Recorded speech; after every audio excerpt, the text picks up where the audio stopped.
Okay hello guys, இன்றைக்கி வந்து நம்ம 24th October 2024 கரண்ட் அஃபேர்ஸ் பார்க்க போகிறோம்.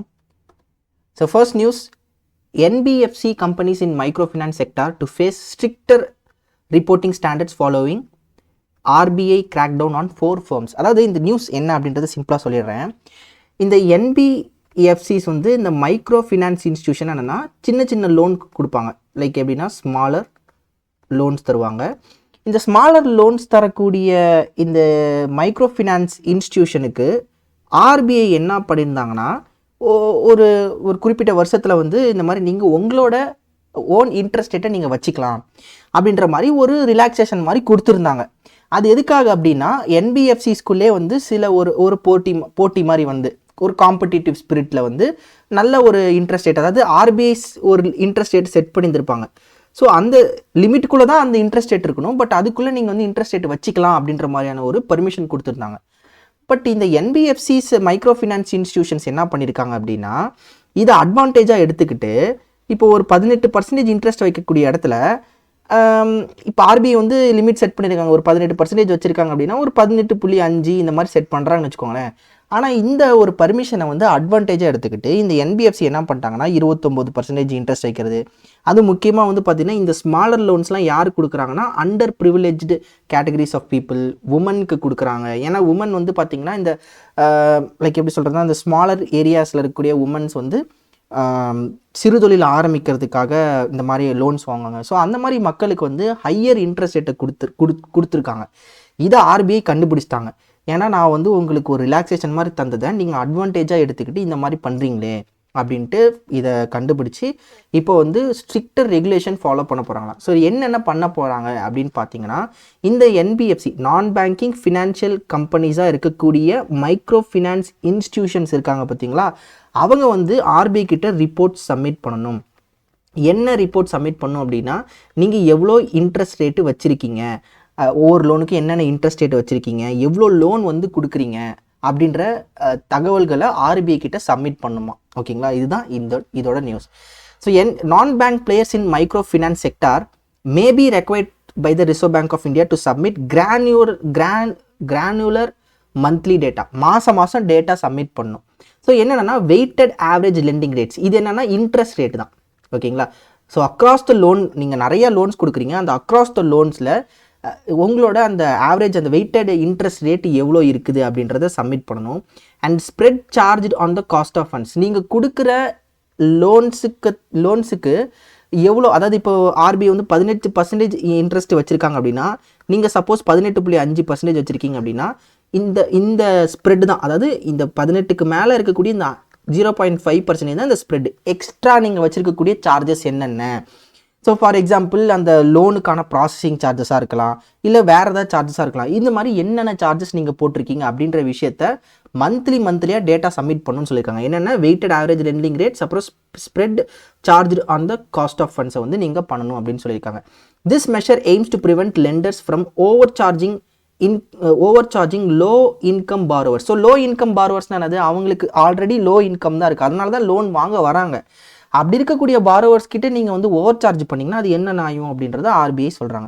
ஸோ ப்ரீடாமினன்ட்லி உமன், ஓகேங்களா, உமனுக்கு அதிகமாக இந்த மாதிரியான விஷயங்கள் நடக்குது.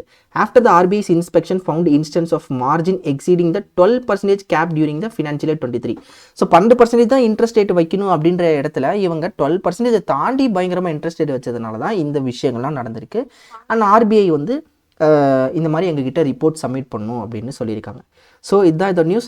அண்டு யார் அந்த 4 மைக்ரோ ஃபினான்ஸ் இன்ஸ்டியூஷன் பார்த்தீங்கன்னா, ஆசீர்வாத், அரோஹன், டிஎம்ஐ, நவி, இந்த 4 பேங்க்கில் இப்போ கண்டுபிடிச்சிருக்காங்க. கண்டுபிடிச்சதுனால இப்போ எல்லா மைக்ரோ ஃபினான்ஸ் இன்ஸ்டியூஷன்ஸ் என்ன பண்ணணும், சப்மிட் பண்ணணும், இந்த மந்த்லி டேட்டா சப்மிட் பண்ணணும். Next, reserve bank of India launches scholarship scheme for faculty members of academic institution. ஒரு ஸ்காலர்ஷிப் ஸ்கீம் வந்து ரிசர்வ் பேங்க் ஆஃப் இந்தியா பண்ணுறாங்க. யாருக்குன்னா, காலேஜில் ஒர்க் பண்ணக்கூடிய அந்த அகாடமிக் ஸ்டாஃப்ஸுக்கு. ஸோ எந்த காலேஜஸ்னால் யூஜிசி யூனிவர்சிட்டி கிராண்ட்ஸ் கமிஷன், அப்புறம் ஏஐசிடிஇ, இந்த 2 ரெக்கக்னைஸ் பண்ணப்பட்ட யூனிவர்சிட்டி இல்லை காலேஜில் ஒர்க் பண்ணக்கூடிய ஃபுல் டைம் ஃபேக்கல்ட்டி மெம்பர்ஸ்க்கு ஒரு ஸ்காலர்ஷிப் ஸ்கீம். இதில் வந்து பார்த்திங்கன்னா இந்த அப்ளிகன்ஸ் 55 ஏஜுக்கு கீழே இருக்கணும். எதுக்காக இந்த ஸ்காலர்ஷிப் ஸ்கீம்னா, ஒரு ரிசர்ச் பேப்பர் ஒரு ரிசர்ச்க்காக, அதாவது the scholarship covers topics such as monetary and financial economics, banking, real sector issues, other topics of interest to the RBI.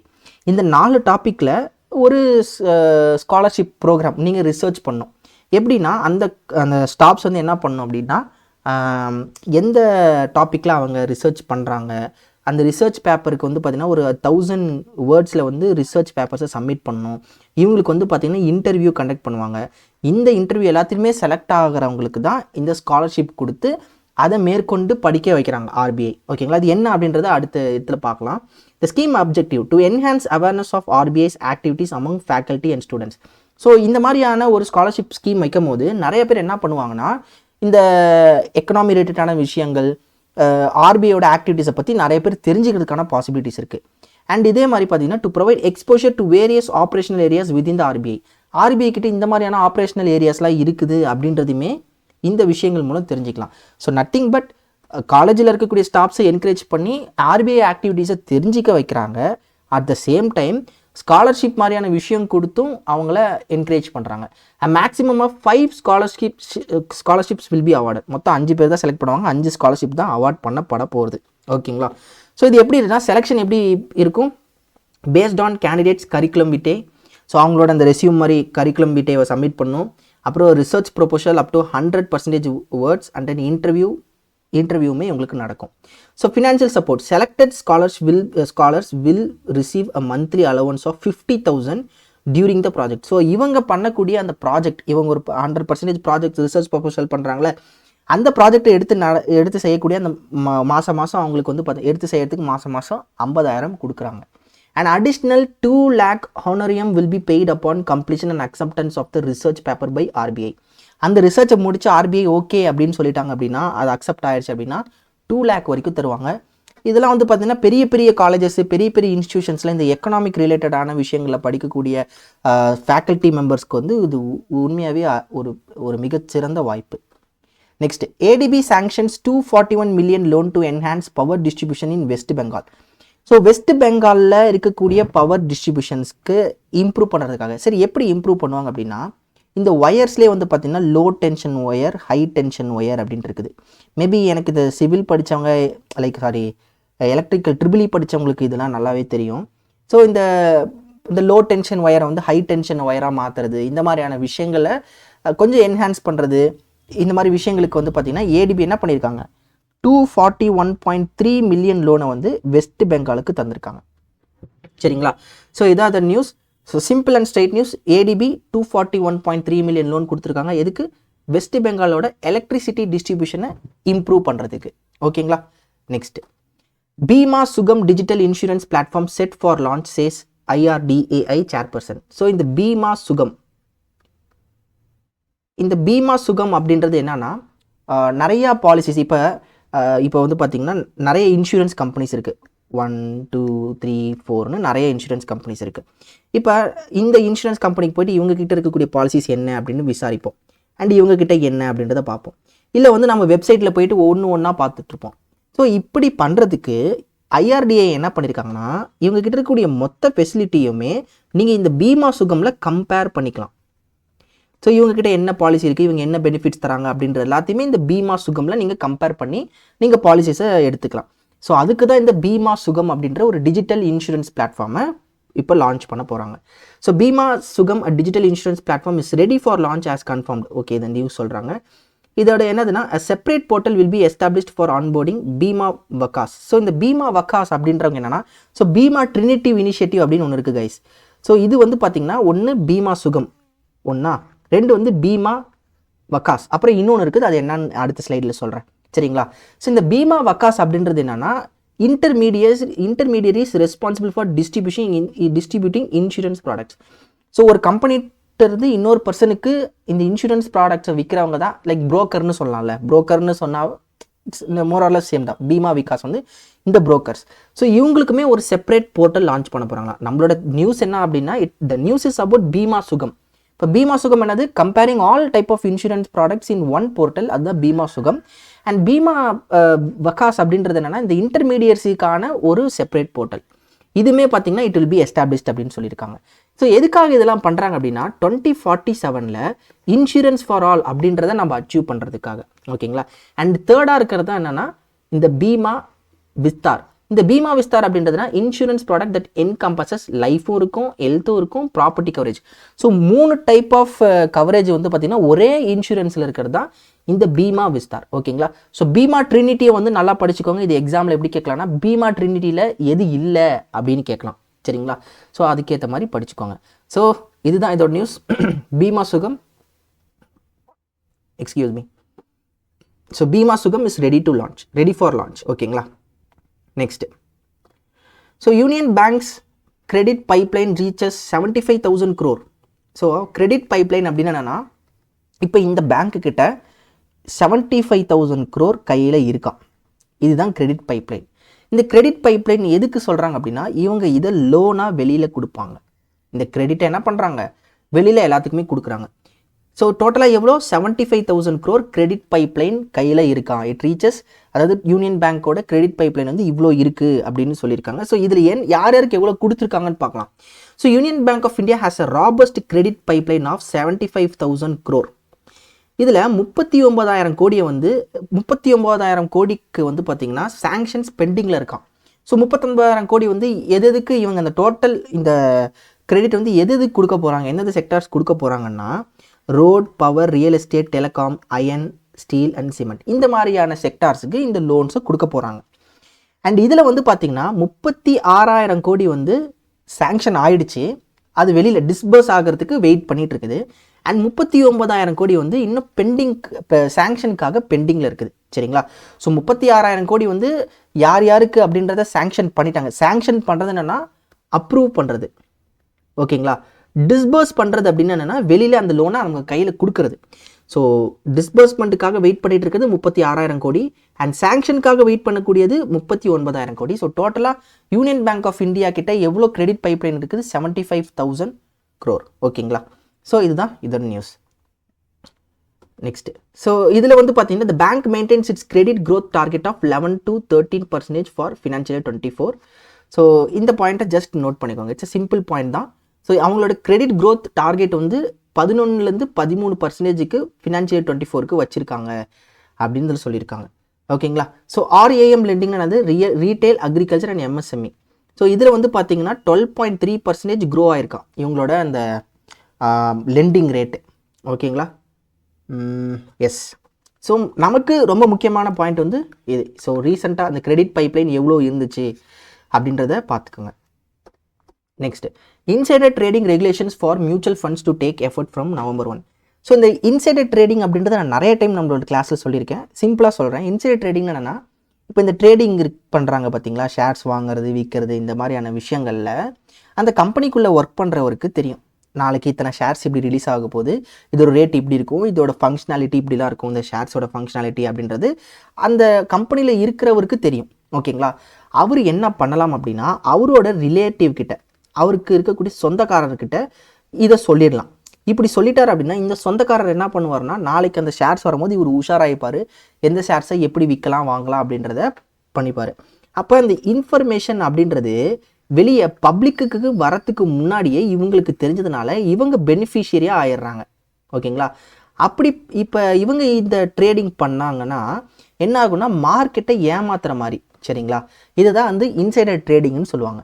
So ரீசெண்டாக வந்து பார்த்திங்கன்னா இந்த செபி என்ன பண்ணியிருக்காங்கன்னா இந்த இன்சைடர் ட்ரேடிங்கை தடுக்கணும் அப்படின்றதுக்காக நிறைய ரெகுலேஷன்ஸை கொண்டு வந்திருக்காங்க. அதில் முக்கியமான ரெகுலேஷன்ஸ் என்னென்னா அந்த கம்பெனியில் ஒர்க் பண்ணக்கூடிய முக்கியமான பர்சன்ஸோட தகவல்கள், அவங்க வந்து என்ன ட்ரேட் ஏதாவது பண்ணுறாங்களா என்ன அப்படின்ற தகவல், அவங்களுக்கு இருக்கக்கூடிய ரிலேட்டிவ்ஸோட இன்ஃபர்மேஷன்ஸ் எல்லாத்தையுமே சப்மிட் பண்ணியிருக்கணும். சரிங்களா. ஸோ அதுதான் வந்து பார்த்திங்கன்னா இப்போ செபி வந்து பண்ண போகிறாங்க. நியர்லி 2 years ஆஃப்டர் இஷ்யூவிங் எ நோட்டிஃபிகேஷன் செபி என்ன பண்ணுறாங்க, decided to implement amendments. So சில சேஞ்சஸ் இன்சைடர் ட்ரேடிங் நார்ம்ஸ் வந்து ஆல்ரெடி இருந்துச்சு, சில சேஞ்சஸ் வந்து பண்ணியிருக்காங்க, அதை இப்போ இம்ப்ளிமெண்ட் பண்ண போகிறாங்க. So to insider trading norms for asset management companies. எதுக்கு, ஸோ உங்களுக்கு கேட்கலாம் இன்சைடர் ட்ரேடிங் நார்ம்ஸு ஒரு 2 வருஷம்க்கு அப்புறம் செபி இந்த மாதிரி இம்ப்ளிமெண்ட் பண்ணுறாங்க. எதுக்கு, ஃபார் அசட் மேனேஜ்மெண்ட் கம்பெனிஸ், அப்புறம் designated persons, trustees or their immediate relatives. ஓகேங்களா. ஸோ இவங்களுக்கு தான் வந்து பார்த்தீங்கன்னா இந்த நார்ம்ஸை வந்து இப்போ இம்ப்ளிமெண்ட் பண்ண போகிறாங்க. சரிங்களா? ஸோ இதில் வந்து இன்னொரு இம்பார்ட்டண்டான பாயிண்ட் இங்கே பாருங்கள். Any transaction involving mutual fund units exceeding 15 lakh must be reported by the designated person to within 2 businesses day of the transaction. ஓகேங்களா? ஸோ ஒரு 15 லட்சத்துக்கான மியூச்சுவல் ஃபண்ட்ஸை நீங்கள் வந்து டிரான்சாக்ஷன் பண்ணுறீங்க, மியூச்சுவல் ஃபண்ட் யூனிட்ஸை நீங்கள் டிரான்சாக்ஷன் பண்ணுறீங்க, ஐதர் ஒரே டிரான்சாக்ஷனில் பண்ணுறீங்க இல்லைன்னா வந்து கொஞ்சம் கொஞ்சமாக டிரான்சாக்ஷன் பண்ணுறீங்க அப்படின்னா நீங்கள் என்ன பண்ணணும், அதை வந்து செபி கிட்ட ரிப்போர்ட் பண்ணணும் within 2 business day of transaction. நீங்கள் இப்போ இன்றைக்கி வந்து ஒரு 15 லட்சத்துக்கு மேலே இருக்கக்கூடிய டிரான்சாக்ஷன் பண்ணுறீங்கன்னா அது செபி கிட்ட பண்ணதுலேருந்து 2 நாளுக்குள்ளே நீங்கள் என்ன பண்ணிக்கணும், ரிப்போர்ட் பண்ணியிருக்கணும். ஸோ இந்த பாயிண்ட் வந்து ரொம்ப ரொம்ப இம்பார்ட்டன்ட். இதை நோட் பண்ணிக்கோங்க. கண்டிப்பாக இதெல்லாம் எக்ஸாம்ஸில் கேட்கறதுக்கான பாசிபிலிட்டிஸ் இருக்குது. அதனால் இதை நோட் பண்ணிக்கோங்க. ஸோ இந்த நியூஸ் பொறுத்த வரைக்கும் ரொம்ப சிம்பிள் தான். இன்சைடர் ட்ரேடிங்கை தடுக்கணும் அப்படின்றதுக்காக செபி நிறையா ரூல்ஸ் அண்ட் ரெகுலேஷன்ஸை கொண்டு வராங்க.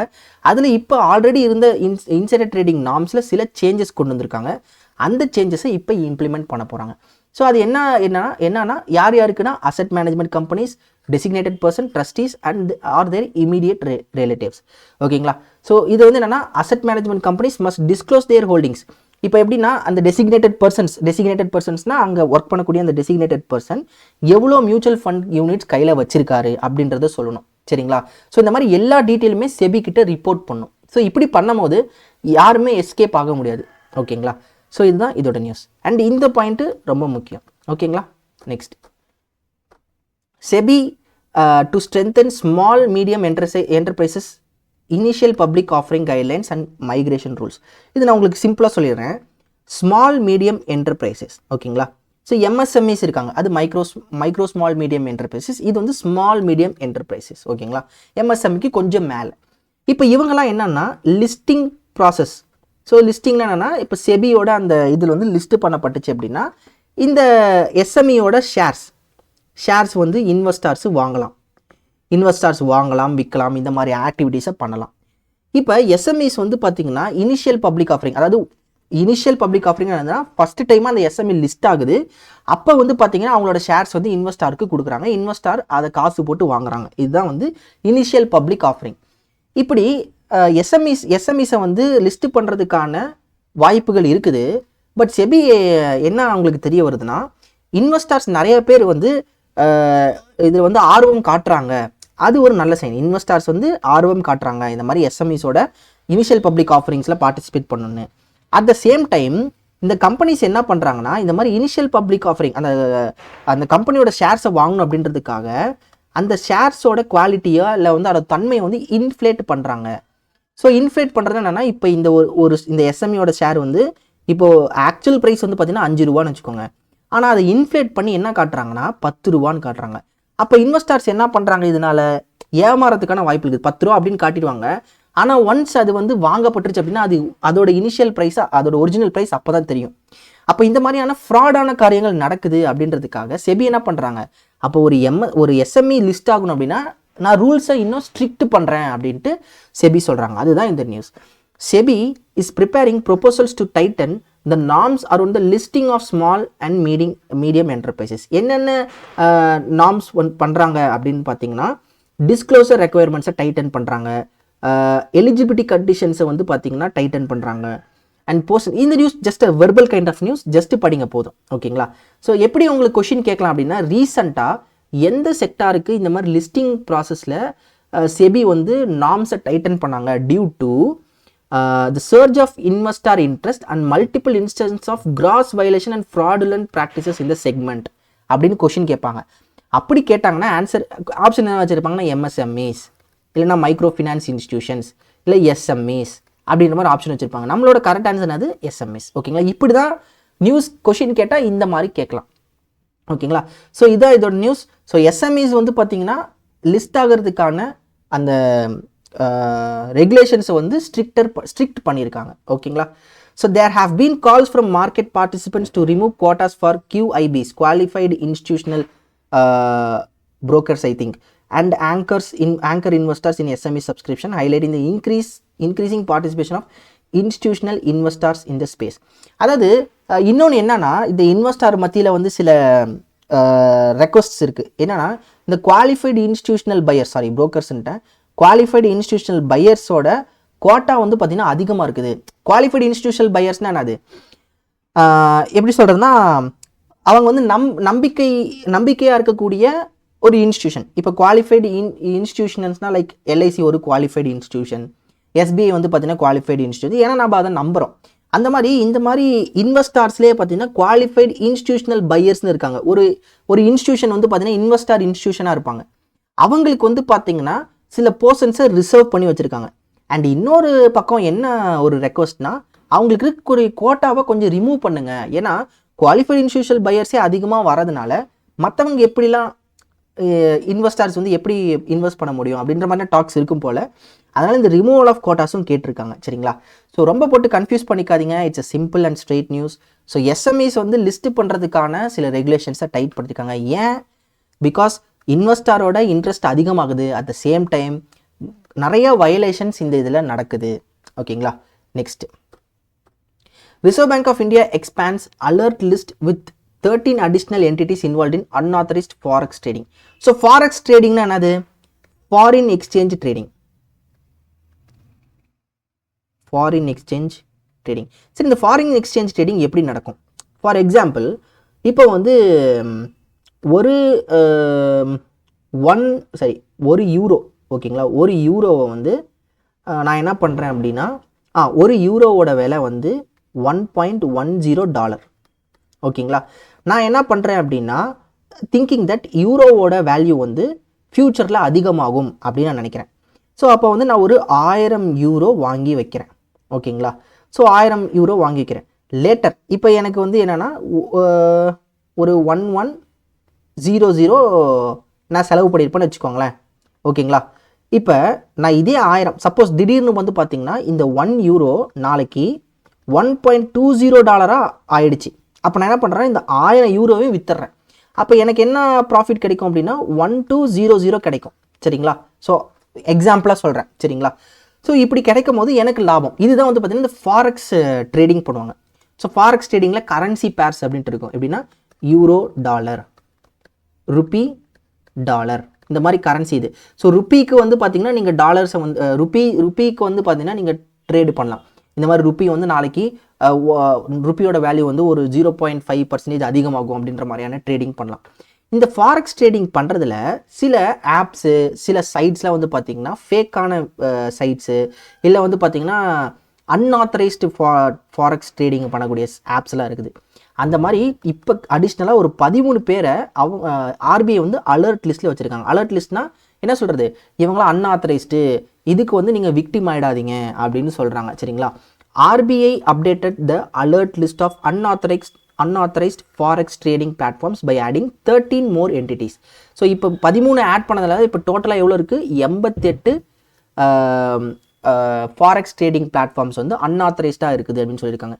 இப்போ லேட்டஸ்ட்டாக வந்து எது வந்துருக்குன்னா இந்த TDFX, இனிஃபெக்ஸு இவங்களாம் வந்து பார்த்திங்கன்னா இப்போ அன்ஆத்தரைஸ்டாக இருக்காங்க அப்படின்னு சொல்லியிருக்காங்க. And some of the entities இங்கே கொடுத்துருக்காங்க, இது ஜஸ்ட் நோட் பண்ணிக்கோங்க. சரிங்களா? ஸோ நத்திங் பட் இந்த நியூஸ் பொறுத்த வரைக்கும் என்னது, அலர்ட் லிஸ்ட்டில் இந்த ஃபாரெக்ஸ் ட்ரேடிங் பண்ணக்கூடிய என்டிட்டிஸை வந்து பிளேஸ் பண்ணியிருக்காங்க. பிகாஸ் அவங்களாம் ஒரு அன்ஆத்தரைஸ்டாக இருக்கிறாங்க அப்படின்றதுக்காக. இந்த alert list contains names of entities which are neither authorised to deal in forex under the FEMA act. ஓகேங்களா? ஸோ இதை நோட் பண்ணிக்கோங்க. Next, so India expected to achieve, கொஞ்சம் ஃபாஸ்ட்டாக போகலாம். So India expected to achieve 7.2% growth in financial year 25. So RBIயோட deputy governor MD Patra வந்து சொல்லியிருக்காரு.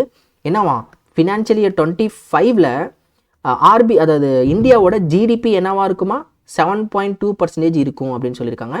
And it will stabilise around 7%. ஓகேங்களா? அரௌண்டு 7%ல் தான் இருக்கும். அடுத்தடுத்த அப்கமிங் ஃபினான்ஷியல் இயரில் வந்து 7%ல் தான் இருக்கும். பட் 8%க்கு க்ரோ ஆகிறதுக்கான பாசிபிலிட்டிஸுமே இருக்குது அப்படின்ட்டு MD பத்ரா சொல்லியிருக்காரு. It is according to MD Patra. Sometimes IBPSல கொஷின் கேட்பாங்க. Recently in October, as per the deputy governor MD Patra, இந்தியாவோட GDP வந்து it is projected to grow at %% in financial year 25 அப்படின்னு கேட்கலாம். அதனால் நோட் பண்ணிக்கோங்க. அண்டு வந்து பார்த்தீங்கன்னா the country is projected to become third largest economy by 2030. ஓகேங்களா? So இதுவும் நோட் பண்ணிக்கோங்க.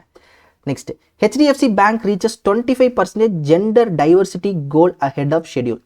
ஸோ இவங்க ஹெச்டிஎஃப்சி பேங்க் என்ன பண்ணியிருக்காங்கன்னா ஃபினான்ஷியல் இயர் 25க்குள்ளே 25% ஆஃப் தேர் எம்ப்ளாயீஸ் வந்து உமனாக இருக்கணும் அப்படின்ற ஒரு டார்கெட் செட் பண்ணியிருந்திருக்காங்க.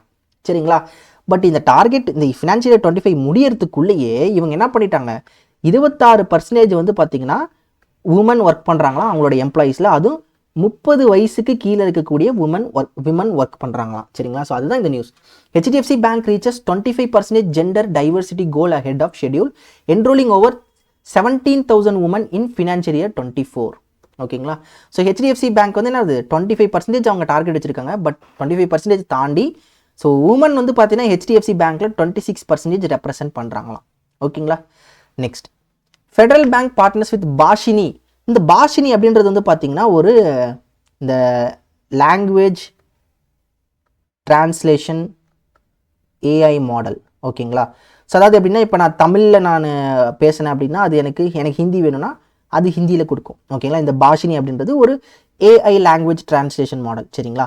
இதை வந்து ஃபெடரல் பேங்க் அவங்களோட ஒரு சாட் போர்ட். ஸோ ஃபெடரல் பேங்க்ல வந்து ஃபெடி அப்படின்ற ஒரு சாட் போர்ட் இருக்குது.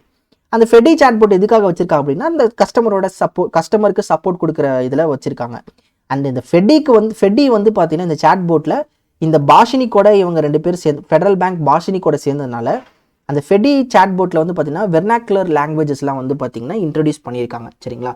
So federal bank has signed MOU with Bhashini an AI-powered language translation platform to add vernacular language support to its AI virtual assistant Fedi. ஓகேங்களா? Simple news தான். So Bhasin என்னது and AI-powered language translation platform. And இப்போ வந்து ஃபெடியில் இந்த இவங்க 2 பேரும் federal bank and Bhashini partner பண்ணதுனால இந்த ஃபெடியில் வந்து பார்த்தீங்கன்னா 14 டிஃப்ரெண்ட் இந்தியன் லாங்குவேஜஸ் வந்து இதில் இருக்குது. ஸோ கஸ்டமர் வந்து அவங்களோட queries வந்து இந்த லாங்குவேஜ் ஹிந்தி, பெங்காலி, தமிழ் இந்த மாதிரியான லாங்குவேஜஸில் அவங்க யூஸ் பண்ணிக்கலாம். அவங்களுக்கு இது பெனிஃபிட்டாக இருக்கும். Next, India bosses new free trade agreements to revamp trade strategy. இந்த நியூஸ் வந்து இந்த நியூஸோட இன்னொரு பகுதி அப்கமிங் ஸ்லைட்ஸில் இருக்குது, அதை பார்க்கலாம். இதை உங்களுக்கு சிம்பிளாக சொல்கிறேன். ஓகேங்களா? என்னன்னா இப்போ இந்தியா வந்து ஃப்ரீ ட்ரேட் அக்ரிமெண்ட் அப்படின்னு ஒன்று பண்ணுறாங்க. நிறைய கண்ட்ரிஸ் வந்து இதை யூஸ் பண்ணுறாங்க. ஆனால் இந்தியா ஏன் இதை வந்து லூஸ் விடுறாங்கன்னு தெரியல. என்னன்னா இப்போ ஃபார் எக்ஸாம்பிள் ஆஸ்திரேலியாவாகட்டும் சரி, இல்லை வந்து வேறு எந்த கண்ட்ரி USA ஆகட்டும் சரி, இவனுங்க என்ன பண்ணுறாங்கன்னா இந்தியாவுக்குள்ளே இம்போர்ட் அதிகமாக பண்ணுறானுங்க. சரிங்களா? ஆனால் இந்தியாவால் இந்த கண்ட்ரிக்குள்ளே எக்ஸ்போர்ட் அதிகமாக பண்ண முடியறதில்ல. அதனால் இம்போர்ட் அப்படின்றது அதிகமாகிடுது, எக்ஸ்போர்ட் அப்படின்றது கம்மியாயிடுது. அதனால் இந்தியா இதை கவனித்து என்ன பண்ணுறாங்கன்னா எல்லா ஃப்ரீ ட்ரேட் அக்ரிமெண்ட்டும் நாங்கள் பாஸ் பண்ணுறோம், எங்களோட ஃப்ரீ ட்ரேட் அக்ரிமெண்ட் பாலிசி ஸ்ட்ராட்டஜிஸை நாங்கள் என்ஹான்ஸ் பண்ணிவிட்டு அப்புறமேட்டு இதை வந்து ரெஸ்யூம் பண்ணுறோம் அப்படின்ற மாதிரி சொல்லியிருக்காங்க. சரிங்களா? ரெஸ்யூம் பண்ணுவாங்க. ஓகேங்களா? So India has decided to pass all new free trade agreement as a part of an initiative to overhaul its strategy for maximising trade and investment benefits. ஓகேங்களா? இப்போ என்னன்னா அதான் நான் சொன்ன மாதிரி இம்போர்ட் அதிகமாக இருக்குது, பட் எக்ஸ்போர்ட் கம்மியாக இருக்குது. ஸோ அப்போ இந்த இம்பேலன்ஸை வந்து கரெக்டாக சரி பண்ணணும் அப்படின்றதுக்காக இந்த ஃப்ரீ ட்ரேட் அக்ரிமெண்ட்ஸை வந்து இப்போதைக்கு நிறுத்தி வச்சுருக்காங்க. ஓகேங்களா? Yes. So India is conducting a thorough review of previous trade agreement. நான் சொன்ன பார்த்தீங்களா ஆஸ்திரேலியா, ஸோ இந்த UAE இவங்க கூட இருக்கக்கூடிய விஷயங்கள் எல்லாத்தையுமே திரும்பியும் அனலைஸ் பண்ணுறாங்க. So experience with Asian, Japan, south Korea have highlighted significant challenges particularly regarding trade imbalances where partner countries have benefited more than India. சொன்ன பார்த்தீங்களா இவனுங்கெல்லாம் இந்தியாவை யூஸ் பண்ணி வளர்றானுங்க. ஆனால் இந்தியா வந்து என்னன்னா மற்றவங்க கிட்ட எக்ஸ்போர்ட் பண்ணுற முடியறது வந்து கம்மியாக இருக்குது. ஓகேங்களா? ஓகே, இந்த ஸ்லைடில் தான் அதே டீட்டெயில் இருக்குது. இங்கே பாருங்களேன். Between 2019 and 2024, imports from free trade agreement partners increased by 37.9%. இந்த பாயிண்ட்லாம் ரொம்ப இம்பார்ட்டன்ட் கைஸ், நல்லா நோட் பண்ணிக்கோங்க. ஓகேங்களா? ஸோ இம்போர்ட் வந்து பார்த்தீங்கன்னா 37.9% அதிகமாக இருக்குது. So totalling 187.92 billion. ஆனால் எக்ஸ்போர்ட் வந்து பார்த்தீங்கன்னா அதை விட அதிகமாக இருக்குது. ஸோ எக்ஸ்போர்ட் வந்து கம்மியாக இருக்குது. Exports rose by only 14.48%. ஓகேங்களா? ஸோ இம்போர்ட் அதிகமாக இருக்குது, பட் எக்ஸ்போர்ட் கம்மியாக இருக்குது அப்படின்றது தான் இந்தியாவோட கன்சர்ன். அதனால் இந்த ஃப்ரீ ட்ரேட் அக்ரிமெண்ட்லாம் கொஞ்ச நாள் நிறுத்தி வச்சுட்டு அப்புறமா நான் எங்களோட பாலிசிஸ் எல்லாம் கொஞ்சம் ஏதாவது மாற்றுறதுனா மாற்றிட்டு அதுக்கப்புறம் அவங்க பண்ணுவாங்க. சரிங்களா? ஸோ இதுதான் இதோட news. Next, second national light house festival observed across historic light houses.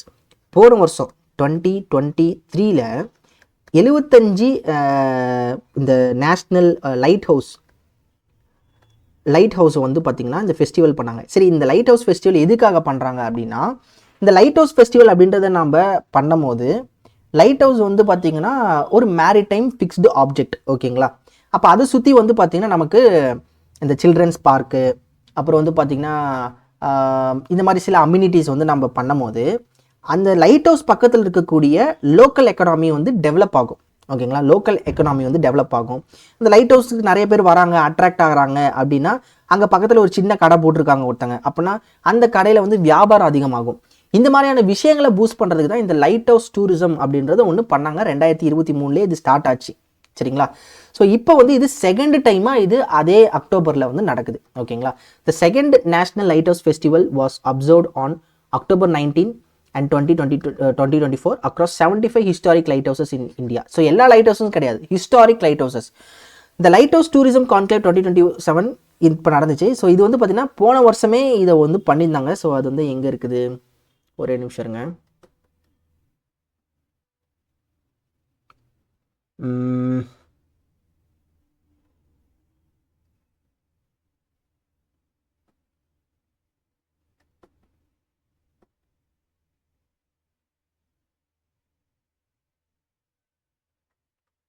Okay, இதில் இல்லை. ஓகே, இங்கே இருக்குது பாருங்கள். Yes, objectives of festival. So transforming 75 historic lighthouses. So என்னென்ன அதில் இருக்கும், நான் சொன்ன மாதிரி மியூசியம்ஸ், ஆம்பி தியேட்டர்ஸ், அப்புறம் சில்ட்ரன்ஸ் பார்க் இருக்கும்.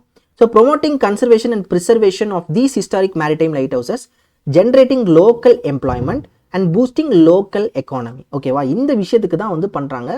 அண்ட் இது வந்து போன வருஷமே வந்து பார்த்திங்கன்னா இந்த இதை பண்ணாங்க 75. நீங்கள் உங்களுக்கு ஞாபகம் இருக்குமா அப்படின்னு தெரில. போன வருஷம் நீங்கள் அதை பார்த்துட்டிங்கன்னா உங்களுக்கு தெரியும்.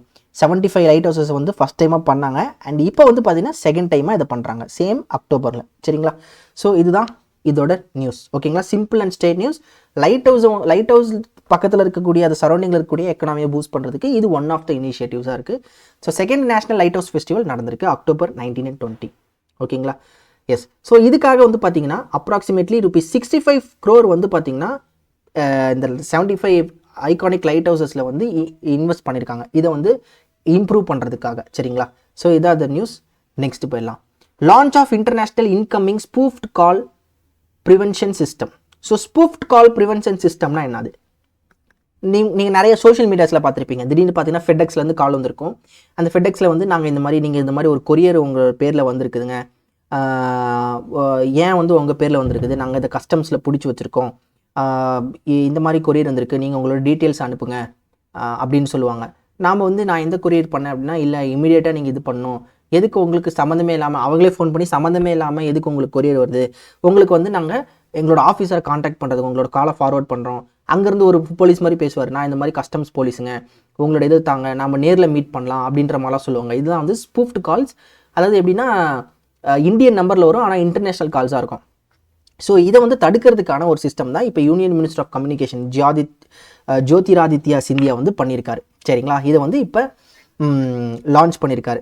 Launched the international incoming spoofed call prevention system on October 22, 2024 at BSNL Bhavan. ஒரே நிமிஷம் guys.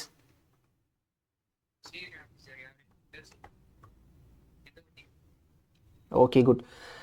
Okay, the system is designed to detect and block spam international calls, ஓகேங்களா. ஸோ என்னது ஸ்பேம் இன்டர்நேஷ்னல் கால்ஸை வந்து இது பண்ணுறதுக்கு தான் இந்த சிஸ்டம் வந்து யூஸ் பண்ணுது. Funding allocation, the finance minister allocated 38.76 crore to Department of Telecommunication for the establishment of the system. So இந்த நியூஸ் பொறுத்த வரைக்கும் நம்ம என்னென்ன பாயிண்ட் படிக்கிறோம். ஸோ இன்டர்நேஷ்னல் இன்கமிங் ஸ்பூஃப்ட் கால்ஸை வந்து ப்ரிவெண்ட் பண்ணணும், அதுக்காக ஒரு சிஸ்டம் பண்ணுறாங்க. இது என்ன பண்ணும், ஸ்பேம் கால்ஸை டிடெக்ட் பண்ணும். ரீசெண்டாக வந்து பார்த்தீங்கன்னா பாரதி ஏர்டெல் வந்து பார்த்தீங்கன்னா ஃபஸ்ட் டைமாக இந்த மாதிரி ஒரு டெலிகாம் கம்பெனி வந்து இந்த ஸ்பேம் கால்ஸை வந்து டிடெக்ட் பண்ணுற ஒரு இதை வந்து லான்ச் பண்ணியிருந்தாங்க. ஸோ இதுவுமே ஒன் ஆஃப் கைண்ட், பட் இது வந்து பார்த்தீங்கன்னா நம்ம நேஷனல் லெவலில் பண்ணக்கூடிய ஒரு விஷயம். ஸோ டிபார்ட்மெண்ட் ஆஃப் டெலிகம்யூனிகேஷன்ஸ்க்கு இந்த மாதிரி சிஸ்டம் பண்ணுறதுக்கு 38.76 crore கொடுத்துருக்காங்க.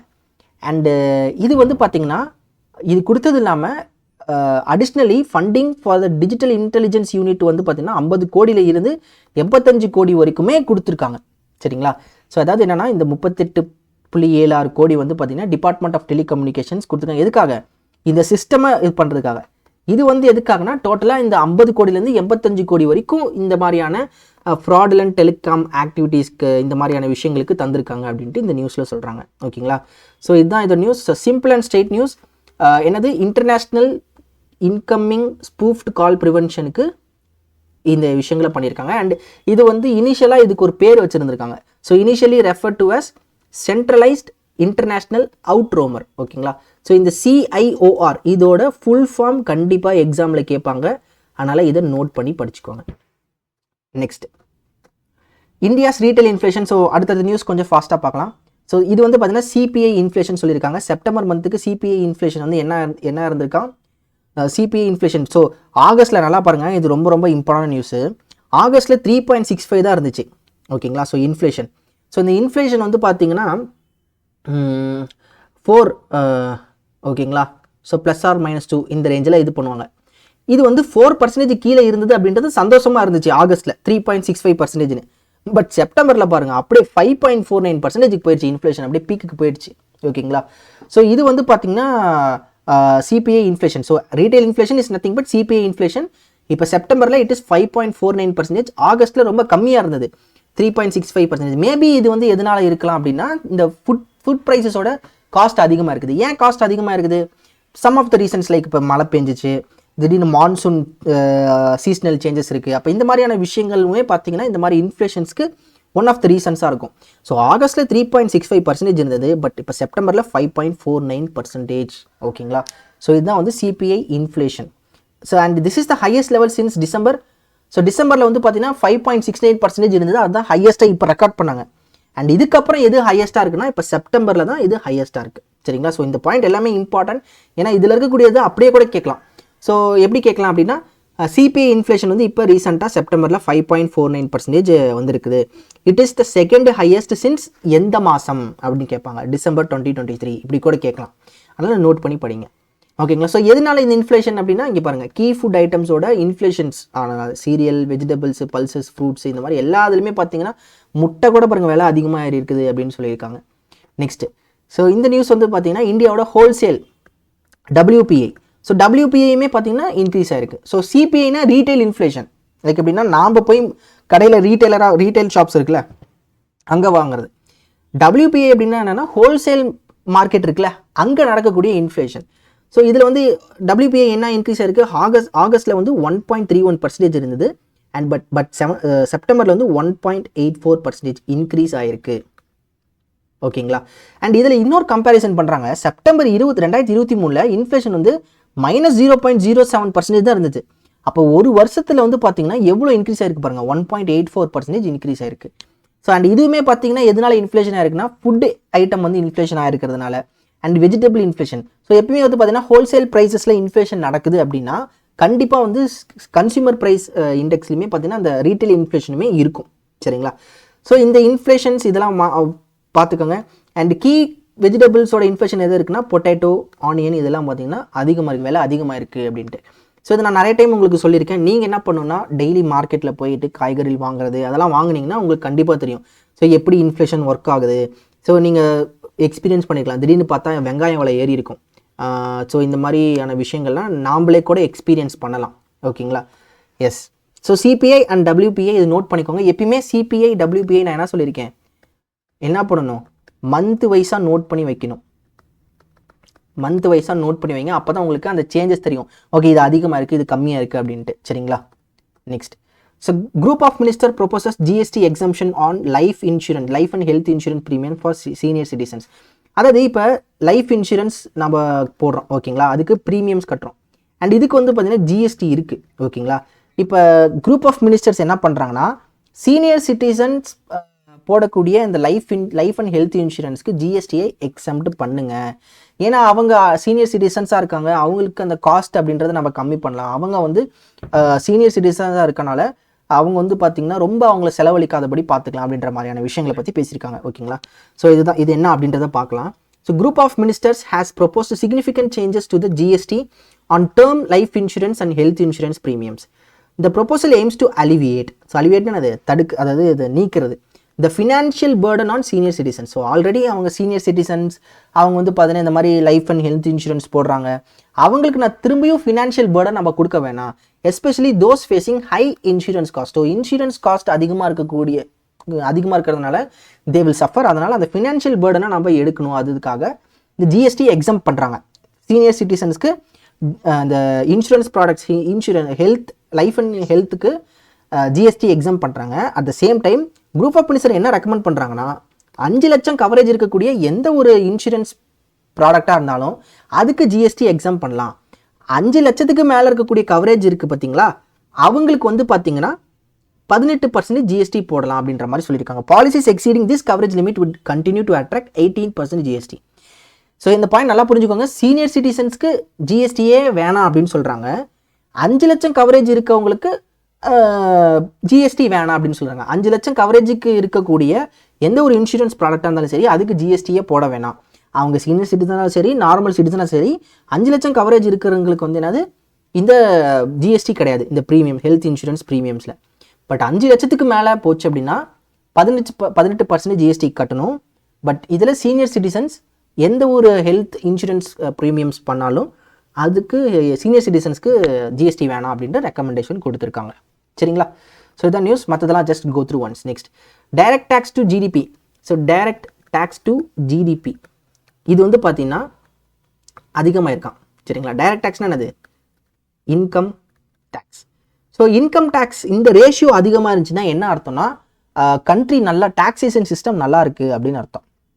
ஏன் அப்படின்னா ஃபார் எக்ஸாம்பிள் ஜிடிபி 100 ரூபா, ஓகேங்களா? இப்போ டேக்ஸ் வந்து பார்த்தீங்கன்னா 200 ரூபா. சரிங்களா? ஸோ அப்போ என்ன ஆகுது? 2%. ஓகே, அது 200% இன்டூ 100% போனீங்கன்னா உங்களுக்கு 200% இன்க்ரீஸ் ஆகுது. சரிங்களா? ஸோ இப்போ இதுவே 100 இதில் வந்து பார்த்தீங்கன்னா 100, ஸோ 100% உங்களுக்கு என்னது டாக்ஸேஷன் இருக்குது. ஸோ அது நத்திங் பட் இது நீங்கள் புரிஞ்சுக்கிட்டீங்கன்னா உங்களுக்கு ரொம்ப யூஸ்ஃபுல்லாக இருக்கும். டைரக்ட் டேக்ஸ் டு ஜிடிபி அதிகமாக இருக்குது அப்படின்னா, ஓகேங்களா, இந்த ரேஷியோ நல்லா இருக்குது அப்படின்னா டாக்ஸேஷன் சிஸ்டம் நல்லா இருக்குன்னு அர்த்தம். ஸோ அதான் இங்கே என்ன சொல்லியிருக்காங்க, direct tax to GDP ratio in India reaches highest level since 2000 financial year 28ன்னு சொல்கிறாங்க. சாரி, ஃபினான்ஷியல் இயர் 8 கம்பேர் பண்ணும்போது இப்போ இந்த direct tax to GDP ratio அதிகமாக இருக்குன்னு சொல்லியிருக்காங்க. இது என்னன்னு பார்க்கலாம், எவ்வளோ அதிகமாக இருக்குது அப்படின்ட்டு. So recent data released by CBDT indicates a notable improvement in India's direct tax to GDP ratio, which has risen to 6.11% in FY23. So financial year 8 compare பண்ணும்போது financial year 23ல 6.11% என்ன அதிகமாக இருக்குது, இந்த direct tax to GDP ratio அதிகமாக இருக்குது அப்படின்னு சொல்லியிருக்காங்க. இதில் வந்து பார்த்தீங்கன்னா எந்தெந்த ஸ்டேட் அதிகமான இந்த கான்ட்ரிபியூஷன் பண்ணியிருக்காங்கன்னு பார்த்தீங்கன்னா Delhi recorded the highest direct tax to GDP ratio of 21.22%. இந்த பாயிண்ட் ரொம்ப ரொம்ப இம்பார்ட்டன்ட். இது எல்லாமே படிக்கணும், கண்டிப்பாக எக்ஸாமில் கேட்பாங்க. அதர் லீடிங் ஸ்டேட்ஸ் என்னென்னா மகாராஷ்டிரா, அவங்க வந்து பார்த்தீங்கன்னா 16.6% growth இருந்திருக்கு. கர்நாடகா 9.29%. அண்ட் லோவராக growth ரேஷியோ காட்டினது யாருன்னா பீகார், உத்தரப்பிரதேஷ், மத்திய பிரதேஷ், ராஜஸ்தான். ஓகேங்களா? ஸோ ஹையஸ்ட் என்னது டெல்லி தான் வந்து பார்த்தீங்கன்னா highest direct tax to. So direct tax to GDP. ஓகேங்களா? ஸோ இப்போ வந்து பார்த்தீங்கன்னா உங்களுக்கு ரொம்ப சிம்பிளாக சொல்லணும்னா ஒரு 50 ரூபா டைரக்ட் டேக்ஸ்னால் ஒரு 100 ரூபா ஜிடிபின்னா என்னது 1/2. அப்போ 50% growth. ஓகேங்களா? 50% இருக்குது. ஸோ அப்போ 6.11% இவங்க என்ன சொல்கிறாங்க, ஹையஸ்ட்டாக சொல்கிறாங்க. சரிங்களா? அப்போனா என்ன அர்த்தம், எல்லாருமே டேக்ஸ் கட்டுறாங்க ரெகுலராக, டாக்ஸேஷன் சிஸ்டம் இந்தியா நல்லா இருக்குது அப்படின்னு அர்த்தம். சரிங்களா? ஸோ மற்றதை just one time go through பண்ணுங்கள். சரிங்களா? நெக்ஸ்ட்டு, ஸோ இந்த பாயிண்ட்ஸ் எல்லாமே இம்பார்ட்டன்ட் தான், just one time you can go through. Okay, yes. Next போயிடலாம். India's export performance in FY25 positive growth amid geopolitical challenges. So இதில் நல்லா இந்த டேபிள் நல்லா கவனிங்களேன், இதுலேயே உங்களுக்கு நல்லா தெரிஞ்சிருக்கும். இதில் வந்து பாருங்களேன், டோட்டல் எக்ஸ்போர்ட் இந்தியா வந்து மற்ற கண்ட்ரிக்கு டாப் 10 கண்ட்ரிஸ், இந்தியாவுக்கு வந்து பார்த்தீங்கன்னா ஒரு 10 கண்ட்ரி நம்ம எக்ஸ்போர்ட் பண்ணுறோம்னா அதில் 8 கண்ட்ரியில் மட்டும்தான் நமக்கு growth இருந்திருக்கு. அதாவது எக்ஸ்போர்ட் பண்ணுறதை நம்ம அதிகமாக எக்ஸ்போர்ட் பண்ணியிருக்கோம்.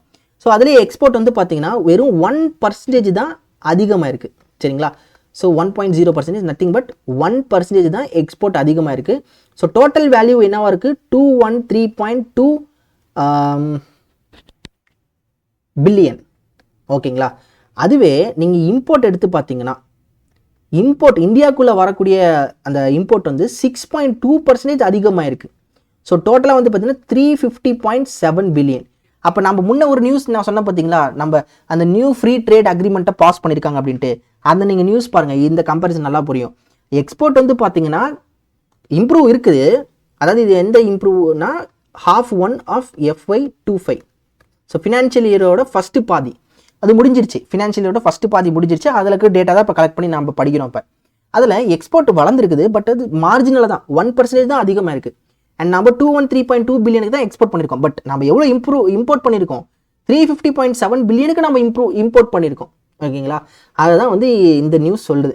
So export to 8 out of India's top 10 destination including Netherlands, United States showed positive growth இந்த first half of financial year 25. ஒரு பாசிட்டிவ் க்ரோத் இருக்குது, பட் மார்ஜினலாக தான் இருக்குது அப்படின்னு சொல்லியிருக்காங்க. ஸோ இந்த டேபிளில் நம்ம என்ன நீங்கள் பார்க்குறீங்களோ அதே தான் இந்த பாயிண்ட்ஸில் இருக்குது. ஸோ ரொம்ப சிம்பிளாக படிக்கணும்னா இந்த டேபிளை பார்த்தாலே போதும். இந்த டேபிளில் வந்து பார்த்தீங்கன்னா ரெட் கலரில் இருக்கிறது வந்து பார்த்தீங்கன்னா டிப்பு. ஸோ எந்தெந்த கண்ட்ரிக்கு டிப்பாக இருக்குன்னா சைனா, சவுத் ஆஃப்ரிக்கா. ஸோ சைனாக்கும் சவுத் ஆஃப்ரிக்காவுக்கும் நாம் எக்ஸ்போர்ட் பண்ணுறது கம்மியாக இருக்குது. அண்டு இந்த இம்போர்ட் டிப் வந்து எதில் இருக்குது அப்படின்னா சவுதி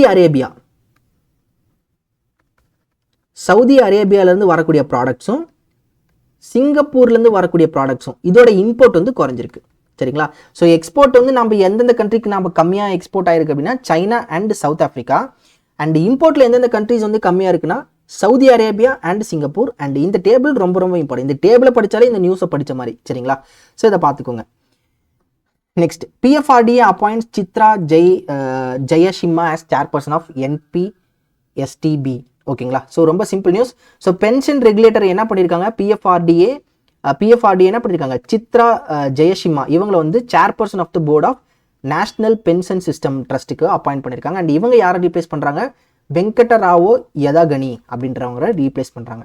ஸோ என்னது, சித்ரா ஜெயசிம்மா வந்து இப்போ என்ன அப்பாயிண்ட் ஆயிருக்காங்க, நேஷனல் பென்ஷன் சிஸ்டமோட ட்ரஸ்ட் இருக்குல்ல அதுக்கு அந்த போர்டுக்கு சேர்பர்சனாக அப்பாயிண்ட் இருக்காங்க, succeeding Venkatarao Yadagani. Next, Hindustan Aeronautics Limited வந்து பாரினியா சேனாபதியை வந்து டைரக்டர் ஆஃப் ஃபினான்ஸாக அப்பாயிண்ட் பண்ணியிருக்காங்க. Simple news. அப்பாயின்மெண்ட்ஸ்லாம் இது டைரெக்டாக படித்தாலே போதும்.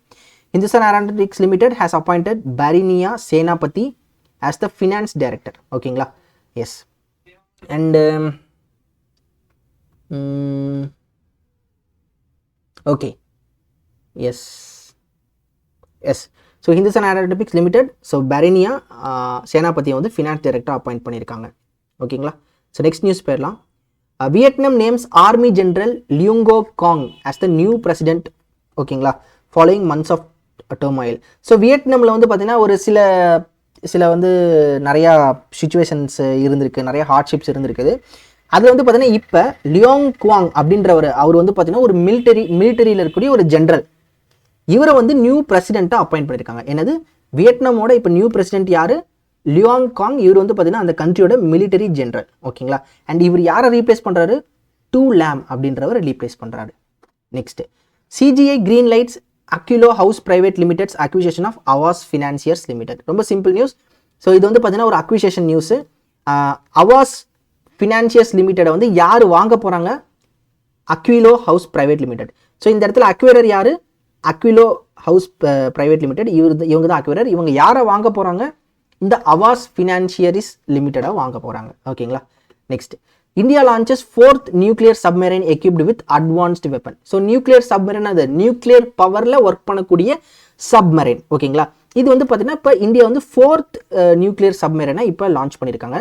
So India's 4th nuclear submarine வந்து ரெஃபர் டு அஸ் S4ன்னு சொல்கிறாங்க இதை. சரிங்களா, ஸோ இது வந்து பார்த்தீங்கன்னா இப்போ ரீசெண்டாக விசாகப்பட்டினமில் இதை லான்ச் பண்ணியிருக்காங்க. This submarine is bigger than the more capable than first INS Arihant. இந்த INS அரிஹந்த் வந்து பார்த்தீங்கன்னா ஃபர்ஸ்ட் நியூக்ளியர் சப்மரைன். ஸோ இது உங்களுக்கு டீட்டெயிலே கொடுத்துருப்பாங்க, இங்கே நல்லா பாருங்கள். India currently has 2 operational SSBNs. ஓகேங்களா, ஸோ 2 இந்த நியூக்ளியர் சப்மரைன்ஸ் இருக்குது இப்போ ஆக்டிவாக இருக்குது. ஒன்று என்னென்னா அரிஹந்த், இது வந்து பார்த்தீங்கன்னா S2ன்னு சொல்கிறாங்க. ஸோ INS அரிஹந்த் இது வந்து பார்த்தீங்கன்னா August 16 கமிஷன் பண்ணுது. INS அரிஹாத் வந்து பார்த்தீங்கன்னா S3ன்னு சொல்கிறாங்க. ஸோ இது வந்து பார்த்தீங்கன்னா similar to INS Arihant variant. இப்போ ரீசெண்டாக ஆகஸ்ட் 2024 லான்ச் பண்ணது தான் இந்த அரிகாத். ஒன்று என்னது அரிஹந்த், இன்னொன்று வந்து பார்த்தீங்கன்னா அரிகாத். இப்போ அதாவது இப்போ கரண்ட்டாக ஃபங்க்ஷனில் இருக்குது. மூணாவதாக இருக்கிறது என்னன்னா ஐஎன்எஸ் அரிதுமான். இது வந்து இப்போ வந்து ட்ரையல்ஸில் இருக்குது. நாலாவதாக இருக்கிறது என்னது இந்த S4 அப்படின்னு சொல்ல இப்போ கரண்ட்டாக அது வந்து S4ன்னு சொல்லியிருக்காங்க. இதுவுமே S4 தான். இது இப்போ S4ன்னு டெசிக்னேட் பண்ணியிருக்காங்க. லேட்டர் அதுக்கு ஒரு பேர் வைப்பாங்க. சரிங்களா? ஸோ இப்போ அரிதுமான் அப்படின்றது சி ட்ரையல்ஸில் இருக்குது. அண்ட் இப்போ சொல்லப்பட்டிருக்கு இந்த S4 அப்படின்றது கமிஷன் பண்ணப்பட்டிருக்காங்க இன் விசாகப்பட்டினம். ஓகேங்களா? ஸோ டோட்டலாக நம்ம கிட்ட என்ன இருக்குது, மொத்தம் 4 nuclear powered ballistic missile submarine இருக்குது. ஓகேங்களா? Nuclear powered ballistic missile submarine. ஓகேங்களா? ஸோ என்னன்னா இப்போ ஆப்ரேஷனில் இருக்கிறது ஐஎன்எஸ் அரிஹந்த், ஐஎன்எஸ் அப்புறம் அரிகாத், ஐஎன்எஸ் அரிதுமான் வந்து ட்ரையல்ஸில் இருக்குது. இப்போ லான்ச் பண்ணப்பட்டது வந்து நான் ரெஃபர் டு அஸ் S4. இதை இப்போ லான்ச் பண்ணியிருக்காங்க. ஓகேவா? Next. So cabinet committee and security approves procurement of 2 indigenous nuclear attack submarines. So cabinet committee என்ன பண்ணியிருக்காங்கன்னா அந்த டிஃபென்ஸ் எக்யூப்மெண்ட்ஸை வாங்குறதுக்கு அப்ரூவல் கொடுத்துருக்காங்க. என்னது 31 MQB-9 ஹை ஆல்டிடியூட் ஹேல் அப்படின்னு சொல்லுவாங்க. என்னன்னா இந்த ட்ரோன், பெரிய அந்த ஃப்ளைட் மாதிரி இருக்கக்கூடிய ட்ரோன் வாங்குறது. ஸோ என்னென்ன வாங்குறதுக்கு பர்மிஷன் கொடுத்துருக்காங்க, 31 MQ-9B high altitude long endurance UAV. யார்கிட்ட வாங்குறது, ஃப்ரம் யுனைடெட் ஸ்டேட்ஸ். ஓகேங்களா? ஸோ இதுதான் இதோட நியூஸ். அண்ட் இதோட காஸ்ட் எவ்வளோ இருக்குதுன்னா 3.99 பில்லியன். இந்த டீல் ஃபார் த 31 MQ-9B வந்து பார்த்தீங்கன்னா 3.99 பில்லியன் ஆகுதான். சரிங்களா? ஸோ இந்த news, that's all for this news. ஓகேங்களா? நெக்ஸ்ட் நியூஸ் போயிடலாம்.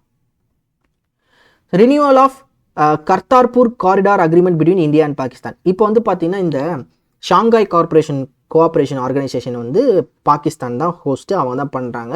அவங்க நமக்கு இன்விடேஷனும் கொடுத்தாங்க. அண்ட் இதில் வந்து பார்த்தீங்கன்னா பிரைம் மினிஸ்டர் நரேந்திர மோடிக்கு மற்ற இடங்களில் வந்து மீட்டிங்ஸ் இருந்தனால இப்போ என்ன பண்ணிட்டாரு, போக முடியல. பட் ஜெய்சங்கர் வந்து பார்த்தீங்கன்னா பாகிஸ்தானுக்கு போயிருக்காங்க. ஸோ அப்படி பாகிஸ்தான் போகும்போது இந்த கர்தார்பூர் காரிடார் அக்ரிமெண்ட்டை திரும்ப ரினியூ பண்ணியிருக்காங்க.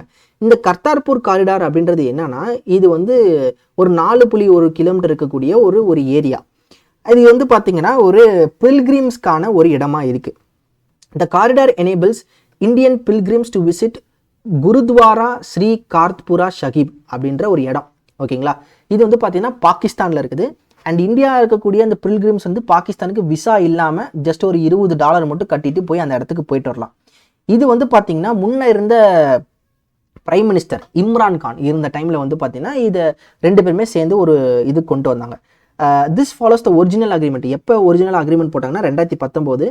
அண்ட் இது இப்போ அக்டோபர் 2024 எக்ஸ்பயர் ஆகுது. ஸோ இது இன்னும் வந்து பார்த்தீங்கன்னா அடுத்த ஒரு 5 வருஷத்துக்கு இதை எக்ஸ்டெண்ட் பண்ணியிருக்காங்க. Extending it's validity until October 2029. ஓகேங்களா? இதுதான் இதோட நியூஸ். ஸோ இந்த பில்கிரிம்ஸ் வந்து போகக்கூடிய ஒரு இடம் தான் இந்த குருத்வார் ஸ்ரீ காத்புரா சாஹிப். இதுக்கு வந்து பார்த்தீங்கன்னா இந்த காத்வாரா காரிடார் அப்படின்றத நீங்கள் யூஸ் பண்ணிக்கலாம் அப்படின்றதுக்கான ஒரு அக்ரிமெண்ட்டை போட்டிருக்காங்க இந்தியாவும் பாகிஸ்தானும். ஓகேங்களா? நெக்ஸ்ட்டு. ஸோ இது பாருங்கள் 4.1 kilometre. So commencing from Dera Baba Nanak in Punjab. So இந்த இடத்துல இருந்து தேரா பாபா நானக் அப்படின்ற இடத்துல இருந்து leading to the sacred gurdwara Sri Kartarpur Sahib where Guru Nanak Devji. இவர் தான் வந்து பார்த்தீங்கன்னா அந்த ஃபவுண்டர் ஆஃப் சீக்கிசம். ஸோ சீக்கிசமோட ஃபவுண்டர் யார், குரு நானக் தேவ்ஜி. அவரோட கடைசி ஆண்டுகளை வந்து அங்கே வாழ்ந்த இடம். அதனால பில்கிரிம்ஸ்க்கு ஒரு இம்பார்ட்டண்டான இடமா இருக்குது சீக்கிசம் இருக்கக்கூடிய பில்கிரிம்ஸ்க்கு. World Bank report poverty in India and global trends. ஓகேங்களா? ஸோ வேர்ல்டு பேங்க் வந்து ரிப்போர்ட் கொடுத்துருக்காங்க. அந்த ரிப்போர்ட் பேர் என்னது, poverty prosperity planet pathways out of polycrisis. இதில் என்ன சொல்லியிருக்காங்கன்னா இந்தியாவில் இருக்கக்கூடிய எக்ஸ்ட்ரீம் பாவர்ட்டி கொஞ்சம் குறைஞ்சிருக்கான். அது என்ன குறைஞ்சிருக்கான், 2024 around 129 million Indians are living in extreme poverty. ஓகேங்களா? இது 1990 431 இருந்திருக்கு. பட் இப்போ வந்து 129 மில்லியன் தான் இருக்குன்னு சொல்கிறாங்க. அண்ட் இந்த 129 மில்லியனு ஒரு நாளைக்கு 181 ரூபாவில் மட்டும்தான் வாழ்கிறாங்க. அவங்களோட வாழ்வாதாரமே இந்த 181 ரூபாவில் மட்டும்தான் இவங்க வாழ்கிறாங்களாம். சரிங்களா? ஸோ இது வந்து 1990 காலகட்டத்தை கம்பேர் பண்ணும்போது இது ரொம்ப கம்மி அப்படின்னு சொல்லியிருக்காங்க. Just a simple and straight news. So இது வந்து வேர்ல்டு பேங்க் ரிப்போர்ட் வந்து எக்ஸ்ட்ரீம் பாவர்ட்டி பற்றி சொல்லியிருக்கு. அதில் வந்து டிக்ளைன் ஆயிருக்கு. 2024 வந்து பார்த்தீங்கன்னா 120 million compare to 431 million in 1990. The report indicates a reduction of 38 million in extreme poverty population from 2021 when there were 167.49 million. So இது மொத்தம் 2 கம்பேரிசன் இருக்குது, நல்லா புரிஞ்சுக்கோங்களேன். 1990 கம்பேர் பண்ணும்போது 129 மில்லியன் கம்மியாக, அது ரொம்ப அதிகமாக கம்மியாக இருக்குது. அண்டு 2021 கம்பேர் பண்ணும்போது 38 மில்லியன் கம்மியாகி இப்போ வந்து 129 மில்லியன் இருக்குது அப்படின்னு சொல்லியிருக்காங்க. சரிங்களா, இதுதான் இதோட நியூஸ். ஸோ மற்றதை just you can go through once, just a news about extreme poverty. ஓகேங்களா, next Russia maintains dominance as India's top oil supplier. So இந்தியாவுக்கு வந்து பார்த்தீங்கன்னா நிறைய கண்ட்ரீஸ்லேருந்து ஆயில் சப்ளை ஆகுது. அதில் ரஷ்யா வந்து பார்த்தீங்கன்னா அதிகமாக நமக்கு ஆயில் சப்ளை பண்ணுறாங்களாம். ஸோ அதில் நமக்கு இந்தியாவுக்கு வரக்கூடிய ஆயில் சப்ளையில் 39% யார் சப்ளை பண்ணுறாங்க? ரஷ்யா. அண்ட் ஈராக் வந்து 18% சப்ளை பண்ணுறாங்க. And Saudi Arabia 13%. ஸோ இதில் பார்க்கும்போது இந்த 100%ல் யார் அதிகமாக சப்ளை பண்ணுறாங்க? நமக்கு Russia is supplying more crude oil to India. சரிங்களா, ஸோ இதுதான் இதோட news. And UAE increase its share. So recent டைம்ஸில் வந்து பார்த்தீங்கன்னா யூஏஇயுமே பார்த்தீங்கன்னா அவங்களோட ஷேரை இன்க்ரீஸ் பண்ணுங்க. முன்னே 5% ஆயில் சப்ளை பண்ணுறாங்க, இப்போ 8% பண்ணுறாங்க. யூஎஸ்ஏ வந்து பார்த்தீங்கன்னா முன்னே 5.5%க்கு அவங்களோட ஷேரை இன்க்ரீஸ் பண்ணியிருக்காங்க. பட் இதெல்லாம் என்ன தான் பார்த்தாலுமே highest top oil supply to India வந்து பார்த்தீங்க, crude oil supply to India வந்து பார்த்தீங்கன்னா இட்ஸ் நத்திங் பட் ரஷ்யா. ஓகேங்களா, next international snow leopard day. So இந்த டே வந்து எதுக்கான ஒரு டேனா, ஸ்னோ லெப்பர்ட் இருக்குது பார்த்தீங்களா, அது வந்து என்டேஞ்சர்ட் ஸ்டேட்டஸில் இருக்குது. அதை அவேர்னஸ் பண்ணணும். அதுக்கான அவேர்னஸ் கொடுத்து கன்சர்வேஷன் பண்ணுறதுக்கான ஒரு டே தான் இந்த international snow leopard day, October 23. இதை வந்து அப்சர்வ் பண்ணப்படுகிறது. இந்த theme for international snow leopard day வந்து பார்த்தீங்கன்னா for 2024 safeguarding snow leopard habitats for future generations. ஓகேங்களா, next ITBP raising day 2024 24th October இது அப்சர்வ் பண்ணப்படுகிறது. இது வந்து பார்த்தீங்கன்னா Indo Tibetan border police raising day. எதுக்கானது அப்படின்னா, இந்தியாவுக்கும் சைனாவுக்கும் 1962 ஒரு வார் வருது. சரிங்களா, அப்போ இந்தியா வந்து அவங்களுக்கான அந்த ஹை ஆல்டிடியூட் இருந்தனால, வெதர் கண்டிஷன்ஸ்லாம் ரொம்ப சிவியராக இருந்தனால இந்தியா வந்து லாஸ்ட் பண்ணிட்டாங்க. அண்ட் ஆல்சோ சைனா வந்து ரொம்ப ரொம்ப ஸ்ட்ராங்காக இருந்திருக்காங்க.